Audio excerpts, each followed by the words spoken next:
Penguin Random House Audio presents Mindshift. It doesn't take a genius to think like one. This is the author, Erwin Raphael McManus. To Jesus, who created in me a mindshift that transformed my life from the inside out, you changed my heart, changed my mind, and changed my life. Author's note. Writing Mindshift is the culmination of a personal journey that has resulted in seismic shifts in my own life. This book is in many ways a significant pivot moving my private work into my public life. I have had the privilege of advising and coaching and serving as a personal think tank for entrepreneurs and creators for decades. I have served them, but they have equally served me. They are the best at what they do, and they have brought the best out of me. They have convinced me of the value of going public and of the importance of taking my work and insights to the broader audience. They opened new doors and new worlds believing in the contribution I could make. Frankly, I didn't even know what it meant when I was first introduced as a polymath. If it is true that you become the sum total of the people in your life, then I am set for life. I would like to dedicate this book to the brothers who have journeyed with me and encouraged me to launch my mastermind for elite-level thinkers and leaders. You guys always have my back. We are bound by sweat and blood and tears. My favorite films have all had a common theme. The Seven Samurai, The Magnificent Seven, The Dirty Dozen, Band of Brothers, Braveheart. They are all stories about men who become brothers and come together to achieve the impossible. In the dog-eat-dog world of business, these men are my band of brothers.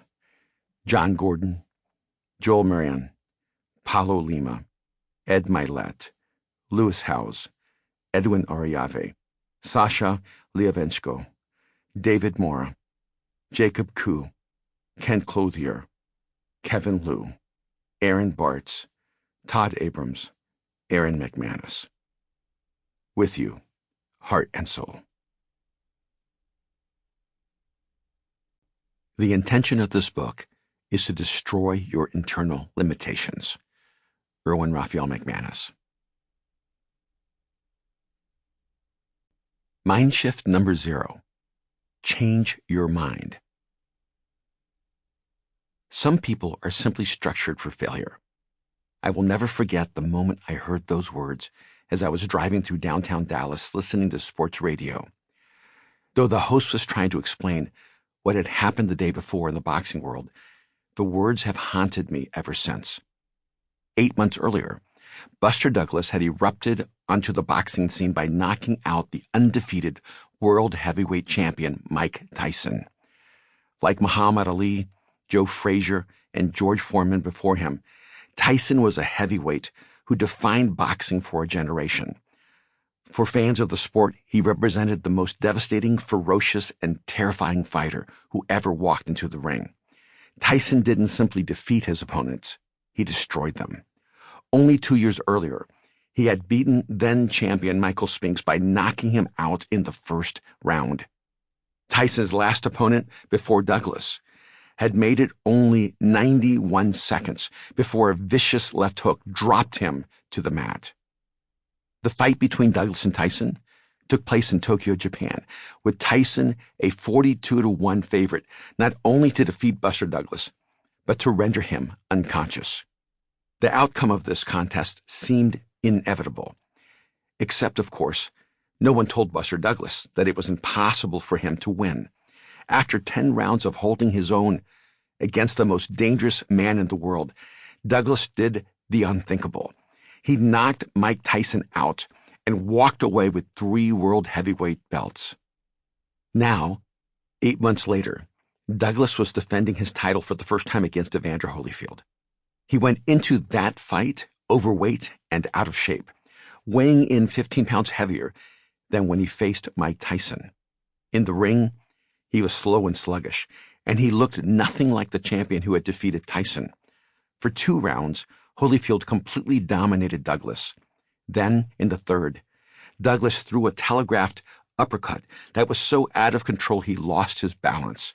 That's when Holyfield threw the counterpunch that knocked him out. Douglas's reign as the greatest heavyweight boxer in the world ended with him flat on his back, motionless, disoriented, and defeated. He retired after that fight and soon ballooned to nearly 400 pounds, nearly dying from a diabetic coma. The tragedy of the story is not that Buster Douglas lost his belt in the very first defense of his title. Neither is it that he lost to a superior fighter who would now reign as champion himself. The tragedy is that he didn't even try. The theme of the fight was the moment of truth. It could not have been more accurate. We do not know the details of Buster's preparation or lack of it. I remember hearing stories that he was seen at a McDonald's the day of the fight, and while that nuance may be apocryphal, what is undeniable is what happened in the ring. Success turned out to be the anomaly for Douglas. Sadly, it was not his internal structure. Which brings us back to that boxing expert who in one brief moment opened Pandora's box. Some people are simply structured for failure. The idea began to haunt me. Can a human being really be structured for failure? More personally, am I structured for failure? Have I consciously or unconsciously embraced mental frameworks that essentially destine me to fail? Can these frameworks be so subtle that they cause me to live beneath my full capacity or even lead to self-sabotage? The answer is an ominous yes. But I am an eternal optimist. So instead, this epiphany flooded into my brain like morning sunlight. If my mind can be structured for failure, then it can also be structured for success. This is the premise of every chapter in this book. Within all of us, there are mental structures that not only shape our thinking, but shape us. If you believe you are incapable of learning another language, you likely will be bad at languages. If you believe people never change, you will never change. If you believe you cannot succeed, you will fail. Researchers have even found that the level of physical pain you can endure is mostly in your head. These mental constructs have more to do with our failure and success than any external factor. It doesn't matter who your opponent is when you step into the ring. If you are structured for failure, a lesser foe will drop you to the mat. Fortunately, this works the other way as well. Your mental structures can unlock untapped potential and unleash unimaginable capability. I have witnessed this many times. Your body can heal from traumatic injury when your mental fortitude pushes you through the pain of therapy. You can overcome setbacks that would be insurmountable for others when you believe that you are unstoppable. You will surpass expectations and confound your doubters when you are convinced that hard work is more important than talent. There is an ancient proverb that tells us that you become your thoughts. Your thoughts are the roadmap to your future. If you transform your thinking, you will transform your life. I've spent my life trying to change people's minds. In a way, it's ironic. Everyone knows that you can't change anyone's mind except your own.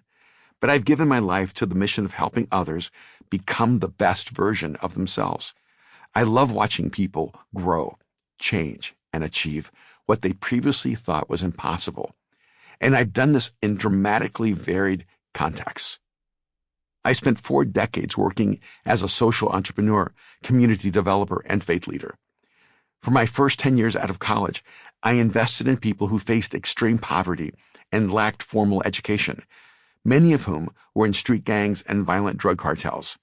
For another decade, I worked as a futurist for universities and global organizations, designing strategies and degree programs that moved the institutions toward relevance. During this time, I traveled globally, consulting with thousands of leaders and speaking to millions as an expert on transformation and optimal performance, both personally and organizationally. For the last decade, I have dedicated a significant part of my life to coaching and advising high-capacity entrepreneurs. In the midst of all that, I founded a church in Los Angeles called Mosaic. Our principal campus sits on Hollywood Boulevard. with additional locations and houses across the world. Sample complete. Ready to continue?